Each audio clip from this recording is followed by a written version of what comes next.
отражения агрессии Запада и выхода из экономического кризиса, для чистки предателей во власти и для восстановления России, для защиты населения и для борьбы с саботажем чиновников исполнения указаний президента. Национально-освободительное движение требует от власти Совета Федерации предоставить чрезвычайные полномочия нашему национальному лидеру, президенту Российской Федерации Владимиру Путину до декабря 2018 года, чтобы он мог вывести нашу страну из кризиса, референдум? укрепить суверенитет России и избавить нас от... А представьтесь, пожалуйста. Я Бушков Андрей Иосифович, активист национально-освободительного движения города Якутска. Ну, то есть, смотрите, вы призываете к тому, чтобы мы восстановили суверенитет страны, утерянный в 91 году в результате сдачи страны Горбачевым Михаилом Сергеевичем, генеральным секретарем Коммунистической партии Советского Союза. А как вы относитесь к тому, что сейчас российские власти держат деньги в американских трежерис, вместо того, чтобы вкладывать в российскую экономику? Я к этому отношусь отрицательно.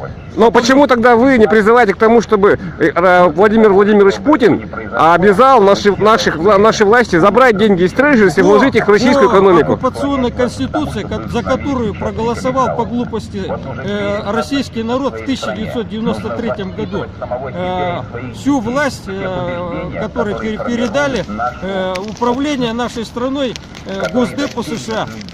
То есть Путин ничего не может сделать, потому что страной управляет Госдеп? Потому что он староста на оккупированной территории по Конституции. То есть Путин является наместником Госдепа, что ли? Да, он является не Госдепа, а наместником оккупированных территорий. Староста на оккупированной территории. То есть имеется в виду, что он агент Госдепа? Он не агент Госдепа, он староста Госдепа. Представитель спецслужб, внедренный в эту колониальную систему управления в конце 90-х годов. В результате этого внедрения был остановлен процесс разрушения уже России, разделения ее на 30 частей. Вы, наверное, помните, какая была ситуация в конце 90-х годов. В каком состоянии Путин принял на себя это ответственное решение. Ну, то есть вы считаете, что Путин... в каком было состояние России? И почему в 96-м году Зюганов,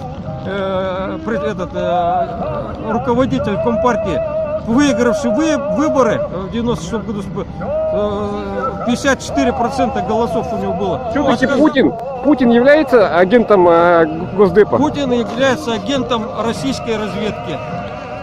Штирлиц ходил в эсэсовской форме, выполнял команды Гитлера, но приближал победу Советского Союза. Но все-таки Путин, смотрите, вот сегодня российские власти держат деньги в американских трежерис вместо того, чтобы вкладывать. Они обязаны так держать по Конституции. Центральный банк у нас не принадлежит России, он принадлежит ФРС США. Закон о Центральном банке и статья Конституции 75/2, которая гласит, что независимость Центрального банка